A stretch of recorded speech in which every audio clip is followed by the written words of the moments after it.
2022 vem aí o futebol paulista com representantes na disputa do principal torneio do continente. E claro, um paulistão também com muita força. Quem defende o título é o São Paulo Futebol Clube, que neste ano, o de 2021, deixou uma longa fila para trás.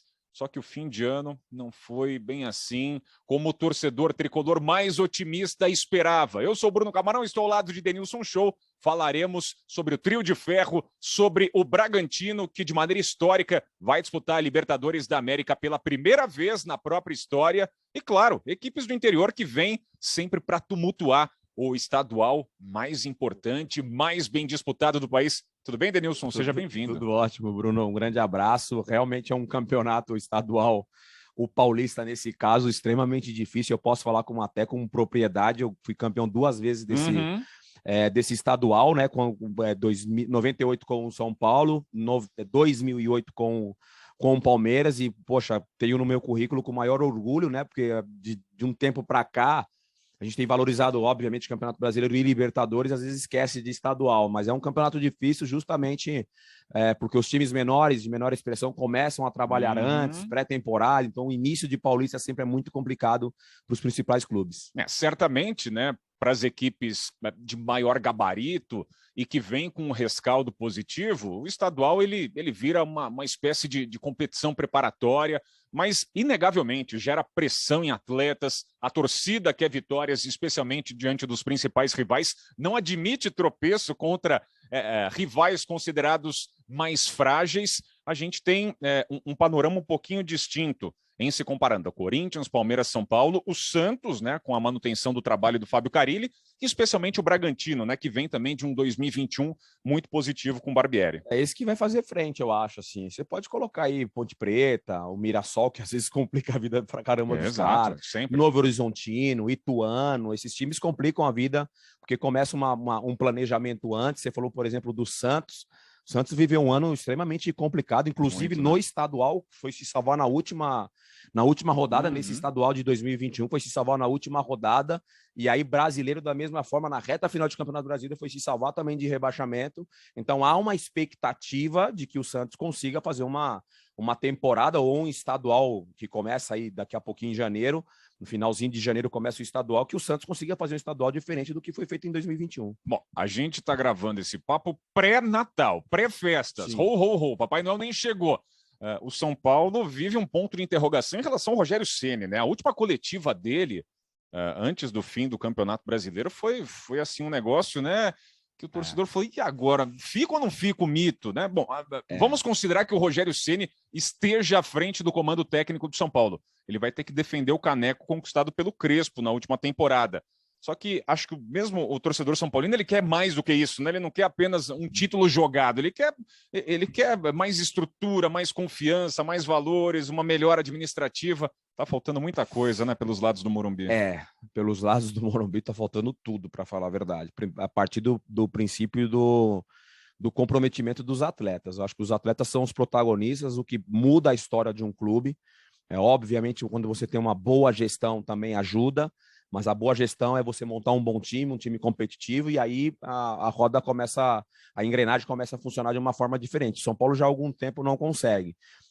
Em 2021, por exemplo, você citou aí a questão do estadual, campeão, jogou bem e tal, mas deixaram tudo no estadual. Tudo, né? As coisas começaram a ficar mais, a florar mais, e tá chegando, tá dando para ser campeão, então vamos com o time principal. Em algum momento até abriu mão de Libertadores, e o torcedor, obviamente, naquele momento estava todo tão empolgado com o Paulista, mas aí a reta final da temporada, enfim, o torcedor São Paulino já sabe, não quer nem lembrar, quer esquecer final de temporada de 2021 do São Paulo. Agora, a questão de Rogério Ceni, se vai ficar ou não, Muricy, se vai ficar ou não, tudo passa pelo São Paulo ter um bom investimento, ou investidor nesse caso, para montar um time competitivo, fazer uma reformulação geral.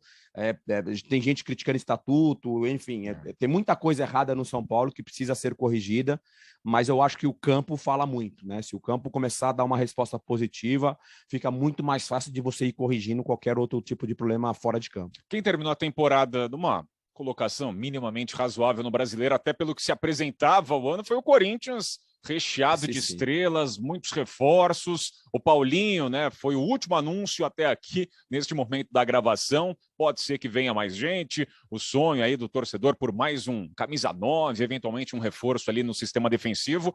Mas é isso, é Silvinho no comando, um treinador que oscilou altos e baixos, fora de casa, um Corinthians inoperante. Além do Paulista, como encarar os principais desafios da Libertadores da América? Corinthians volta a disputar o principal torneio do continente em 2022 desse jeito, Denilson. O sarrafo está altíssimo alto, né? agora, altíssimo. Só para fazer aqui uma analogia, se você perguntasse no início da temporada para o torcedor corintiano e para o torcedor São Paulino, São Paulo ia brigar lá em cima no Campeonato Brasileiro, Libertadores, e estamos voando. Corinthians, Corinthians vai lutar para não cair. Corinthians vai brigar para não sei o quê. O Corinthians vai ficar lutando no rebaixamento, tal. Porque era o que se apresentava naquele momento. E aí a história foi totalmente diferente. Um São Paulo lutando na parte de baixo da tabela e um Corinthians, cara, jogando super bem. Vale falar que antes dessas contratações pontuais que o Corinthians fez, o Corinthians já estava numa zona mais de conforto, assim, já não corria tanto risco de rebaixamento. Acho que nem corria risco de rebaixamento. Não. Passaram a falar já de uma Libertadores, de uma pré-Libertadores, questão de G9, G8, G9 e tal.